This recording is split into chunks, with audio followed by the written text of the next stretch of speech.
ಆತ್ಮೀಯ H16 news ಅರ್ಥಾತ್ ಹೇ ಸೀತಾರಾಮ್ಗೆ ಸ್ವಾಗತ. ನಾನು ನಿಮ್ಮ MI ಅಥವಾ ಮಲ್ಲಪ್ಪ ಜೋತವಾರ. ಆದಮೇಲೆ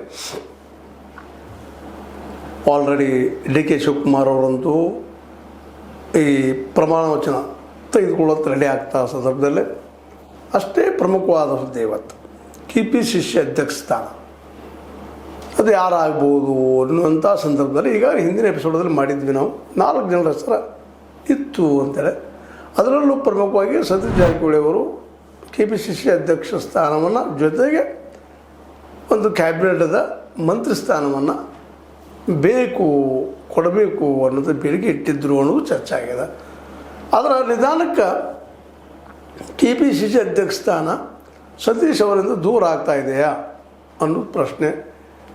ಅದರಲ್ಲೂ ಹೈಕಮಾಂಡ್ ಇದ್ದಿದ್ದು ಬೇರೆ ರೀತಿಯ ಚಿಂತನೆ ಮಾಡ್ತಾ ಇದೆ ಅನ್ನೋದು ಸುದ್ದಿಗಳು ಬರ್ತಾ ಇದ್ದವು. ಮೋಸ್ಟ್ಲಿ BK ಹರಿಪ್ರಸಾದರವರು KPCC ಅಧ್ಯಕ್ಷರಾಗಬಹುದು ಅಂತೇಳಿ.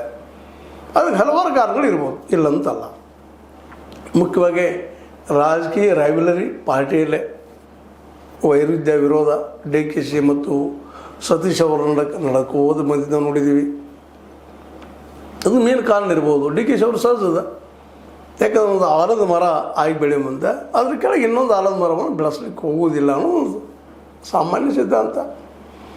ಇವತ್ತಂತೂ ಹಾಗಂತ ತಿಳ್ಕೊಂಡು ಅವ್ರನ್ನ ಸತೀಶ್ ಅವ್ರನ್ನ ದೂರ ಬಿಡಲಿಕ್ಕೆ ಸಾಧ್ಯ ಇಲ್ಲ. ಯಾಕಂದ್ರೆ ಸತೀಶ್ ಅವರು ಸಹಿತ ಉತ್ತರ ಕರ್ನಾಟಕದಲ್ಲೇ ಅದರಲ್ಲೂ ಅಹಿಂದ ಮೂಮೆಂಟ್ ಮೂಲಕ ಸಾಕಷ್ಟು ಏನಪ್ಪ ಅಂದ್ರೆ ಜನ ಮನ್ನಣೆ ಪಡ್ಕೊಳ್ಳೋದು ಹೊರಟಂಥದ್ದು. ಹೀಗಾಗಿ ಅವ್ರನ್ನ ದೂರ ಇರಲಾರ್ದ ಎಲ್ಲರಿಗೂ ಒಬ್ಬೊಬ್ರಿಗೆ ಒಂದೇ ಪೋಸ್ಟ್ ಏನು ಮಾತಾಡ್ತಾ ಇದ್ದಾರೆ. ಹಾಗೆ ತಿಳ್ಕೊಂಡ್ರೆ DK ಶಿವಕುಮಾರ್ ಅವರು ಸಹಿತ ಒಂದಕ್ಕಿಂತ ಹೆಚ್ಚು ಪೋಸ್ಟ್ ಹಿಂದಿನ ಕ್ಯಾಬಿನೆಟ್ದಲ್ಲಿ ಪಡೆದಿದ್ದರು. ಇವತ್ತು ಮುಖ್ಯಮಂತ್ರಿ ಪಡಿಬೋದು. ಆದ್ರೆ ಅದು ಒಂದು ಕಾರಣ ಅಂತ ಅಲ್ಲ. ಅಂದ್ರೆ ಬೇಗ ಅನಿಸಿದ್ರೆ 2-3 ಕೊಡ್ಬೋದು ಏನೋ. ಅದನ್ನ ಇಟ್ಕೊಂಡ್ರೆ ಇವತ್ತು ಸತೀಶ್ ಅವರು ನಮಗೂ 2 ಬೇಕಂದ್ರು. ಆದರೆ ಮೋಸ್ಟ್ಲಿ ಸಿಗುವ ಸಾಧ್ಯತೆ ಕಡಿಮೆ. KPCC ಅಧ್ಯಕ್ಷರನ್ನಾಗೆ BK ಹರಿಪ್ರಸಾದ್ ಅವ್ರು ಮಾಡ್ತಾರೆ ಅನ್ನುವಂಥದ್ದು ಹೈಕಮಾಂಡ್ ಮೂಲಕ ಬರುವ ಸುದ್ದಿಗಳು ಹರಿದಾಡ್ತಾ ಇದ್ದಾವೆ. ಇನ್ನಿಬ್ಬರು ಖಂಡ್ರೆ ಅವರಾಗಿರ್ಬೋದು, ಮತ್ತವ್ರ ಹೆಸರು ಬರ್ತಾ ಇತ್ತು. ಅದ್ರ ಜೊತೆಗೆ ಖಂಡ್ರೆ ಅವ್ರ ಜೊತೆಗೆ ಅವರು ಹಾಗೂ ಸಾಧ್ಯತೆಗಳು ಕಡಿಮೆ ಆಗ್ತಾ ಇದ್ದಾವೆ. ಅದರಲ್ಲೂ ನಮ್ಮ MP ನಮ್ಮ ಪಾಟೀಲ್ ಅವರು ಮಿನಿಸ್ಟರ್ಶಿಪ್ ಕಡೆ ನಿನ್ನೆ ಹೇಳಿದ್ರು ನಿಮಗೆ ಆ ದಿಶೆಯಲ್ಲೇ ಮಿನಿಸ್ಟರ್ಶಿಪ್ ಕಡೆ ಅವ್ರಿಗೆ ಆಸಕ್ತಿ ಹೆಚ್ಚದಂತೇಳಿ.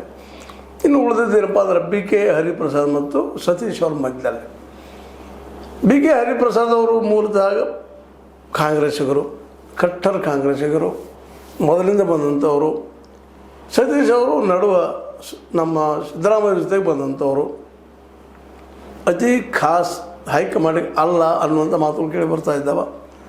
ಸ್ವತಂತ್ರವಾದ ಮೀಡಿಯಾಗೆ ಬೇಕಾಗಿರುವುದು ಸ್ವತಂತ್ರ ಧ್ವನಿ. ಆ ಸ್ವತಂತ್ರ ಧ್ವನಿ ಉಳಿಸಲು ನೀವು ಮಾಡಬೇಕಾದದ್ದು ಇಷ್ಟೇ. ಅದೇನಪ್ಪಾ ಅಂತಂತಂದ್ರೆ ನಿಮ್ಮ ಕೈಲಾದಷ್ಟು ಸಹಾಯ ಈ ಚಾನಲ್ಗೆ ಮಾಡಿ ಹಾಗೂ ನಿಮ್ಮ ಧ್ವನಿಯನ್ನು ಕಾಪಾಡಿಕೊಳ್ಳಿ. ಹೀಗಾಗಿ ಇನ್ನೊಂದೇನಪ್ಪ ಅಂತಂದ್ರೆ ಈ ನಮ್ಮ ಸತೀಶ್ ಅವರಿಗೆ KPCC ಅಧ್ಯಕ್ಷರಿಗೆ ಕೊಟ್ಟರೆ ಮತ್ತು ಇನ್ನೊಂದು ಖಾತೆ ಕೊಟ್ಟರೆ ಅವ್ರು ಸಹಜವಾಗಿ ಈ OBC ಮತ್ತು SC ದಲಿತ ಜನರಿಗೆ ತಮ್ಮ ವ್ಯಕ್ತಿತ್ವವನ್ನು ಬೆಳೆಸ್ಕೊಂಡು ಮುಂದಿನ ಚುನಾವಣೆಯಲ್ಲಿ ದೊಡ್ಡದಾಗಿ ಬೆಳೀಬೋದು ಅನ್ನೋಂಥ ಆತಂಕ ಇರ್ಬೋದು ಸಹಜದ DKC ಅವ್ರಿಗೆ. ಅವರನ್ನು ಮಾಡಿದರೆ ನಾಳೆ ನಮಗದು ಏನಪ್ಪ ಅಂದ್ರೆ ನನ್ನ ರಾಜಕೀಯಕ್ಕೆ ಕುತ್ತಾಗ್ಬೋದು ಅನ್ನೋಂಥ ಭಾವನೆ ಇರ್ಬೋದು. ಅದಕ್ಕಾಗಿ ಹೈಕಮಾಂಡ್ ಮೂಲಕ ಅದು ಹರಿಪ್ರಸಾದನ ಮಾಡಿದ್ರಂತೆ ಈ ಕಾಮೆಂಟ್ ಬರಲಿಕ್ಕೆ ಸಾಧ್ಯ ಇಲ್ಲ. ಯಾಕಂದ್ರೆ ಮೊದಲಿಂದ ಹಿಂದುಳಿದ ಸಮುದಾಯದಲ್ಲಿ ಬೆಳೆದಂಥವ್ರು, ಅವರು ಅವ್ರ ಬಗ್ಗೆ ಕಾಳಜಿ ಇದ್ದಂಥವ್ರು, ಮತ್ತೊಬ್ಬ ವಿಚಾರವಾದಿ ತಿಳುವಳಿಕೆ ಇದ್ದಂಥವ್ರು, ಕಟ್ಟರ್ ಕಾಂಗ್ರೆಸ್ಸಿಗ. ಈ ಎಲ್ಲ ನೆಲೆಗಟ್ಟಿನಲ್ಲೇ BK ಹರಿಪ್ರಸಾದರವ್ರನ್ನ ಮಾಡುವ ಸಾಧ್ಯತೆ ದಟ್ಟಾಗಿದೆ. ಮೋಸ್ಟ್ಲಿ ಆಗ್ಯದ ಸುದ್ದಿಗಳು ಇದ್ದಾವೆ. ಹಿಂಗಾದಾಗ ಸಹಜವಾಗಿ ಆ ಹಿಂದೂ ಮೂಮೆಂಟಿಗೆ ಹಿಂಬಡ್ತಿ ಆಗ್ತಾ ಇದೆಯಾ ಅನ್ನೋದು ಒಂದು ಪ್ರಶ್ನೆನೂ ಹೇಳ್ತಾ ಇದೆ. ಯಾಕಂದ್ರೆ ಸಿದ್ದರಾಮಯ್ಯನವರಂತೂ ರಾಷ್ಟ್ರ ಮಟ್ಟದ ಹಿಂದುಳಿದ ನಾಯಕನ ಮಾಡಬೇಕಂತ CWC ಕಮಿಟಿಯ ಒಳಗೆ ಸದಸ್ಯರಾಗಿ ಮಾಡಿದ್ದಾರೆ.